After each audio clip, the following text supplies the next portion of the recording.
Hello guys, welcome to my channel Sofia art classes. हम पढ़ा रहे थे मुगल काल की चित्रकला, जिसमें आज हमारा टॉपिक है जहांगीर, जिसका समय है 1605 ईस्वी से 1627 ईस्वी। जहांगीर सन 1605 ईस्वी में जहांगीर ने मुगल साम्राज्य की बागडोर संभाली और अकबर की सभा मान्यताओं और परंपराओं को आगे बढ़ाया।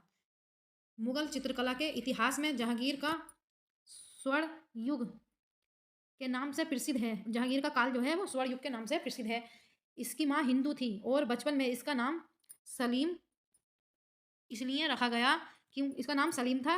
वो इसलिए रखा गया क्योंकि उसका जन्म एक महान मुसलमान संत शेख सलीम चिश्ती के आशीर्वाद से हुआ था। मतलब अकबर की कोई औलाद नहीं थी, तो उसने संत शेख सलीम चिश्ती के दरगाह पे दुआ की थी और उनका बेटा हुआ, जिसका नाम शेख सलीम चिश्ती के नाम पर ही सलीम रखा गया था। ये संत फतेहपुर सीकरी में रहता था। मतलब शेख सलीम चिश्ती जो थे वो फतेहपुर सीकरी में रहते थे, इसीलिए अकबर ने फतेहपुर सीकरी को अपनी राजधानी भी बनाया। प्रसिद्ध समीक्षक राय किशोर दास ने जहांगीर के विषय में लिखा है कि जहांगीर बड़ा ही सादृश्य व चित्र प्रेमी था। जहांगीर ने जब से रूप छवि नूरजहां को अपनी हृदय प्रिय बनाया, मतलब उससे शादी की, अपनी पत्नी बनाया, तभी से उसकी रसिक मन चित्रकला में अधिक रमने लगा और उस्ताद मंसूर को उसने सैकड़ों प्रकार के पुष्पों को चित्रित करने का आदेश दिया। जहांगीर श्वास का रोगी था, मतलब वह सांस का रोगी था।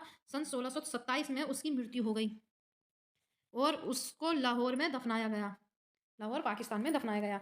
पति की मृत्यु के 9 वर्ष बाद नूरजहां की भी मृत्यु हो गई। जहांगीर नामा की पहली पृथ्वी उसके सिंहासन पर ग्रहण करने के 14वें वर्ष में बनकर तैयार हुई थी और दूसरी 15वें वर्ष में तैयार हुई। जहांगीर ने अपने आत्मचरित्र तुजूके जहांगीरी में एक दरबारी इनायत खां का वर्णन किया है। मतलब जहांगीर ने स्वयं पुस्तक लिखी थी तुजूके जहांगीरी, उसमें इनायत खां का वर्णन किया। जहांगीर कालीन चित्रकला, जहांगीर के काल की चित्रकला। जहांगीर ने चित्रों में परखी होने की कथा स्वयं जहांगीर नामा में लिखी है, जो इस प्रकार है कि मेरे चित्रों के प्रति रुचि और पहचान यहाँ तक बढ़ गई है कि प्राचीन एवं नए उस्तादों में से जिस किसी का काम मेरे सामने आता है, मैं उसका नाम सुने बिना ही झट से पहचान लेता हूँ कि यह चित्र अमुक उस्ताद का बनाया हुआ है। पशु पक्षी व प्रकृति प्रेम। जहांगीर पशु पक्षी प्रकृति आखेट चित्रों पर बड़ी बड़ी रकम खर्च करके उन्हें एल्बम में नत्थी कर लेता था। जहांगीर का प्रकृति प्रेम इस बात का घोतक है कि उसने अपना मकबरा खुला बनवाने की पेशकश की थी, जिससे ओस व वर्षा की बूंदें व हवा का स्पर्श कर आता रहे। मतलब ओस की बूंदें, बारिश की बूंदें और हवा का स्पर्श वहां आता रहे। जहांगीर काल के चित्रकार तथा उनकी स्थिति। जहांगीर के काल में जो चित्रकार थे उनकी स्थिति। जहांगीर के समय में चित्रकारों की स्थिति बहुत ही अच्छी थी। जहांगीर के काल में बहुत से चित्रकार शरण में आए।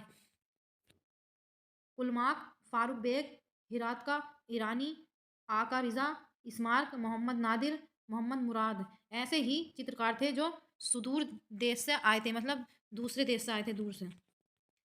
और हिंदू चित्रकारों में बिशनदास, गोवर्धन, दौलत, तुलसी।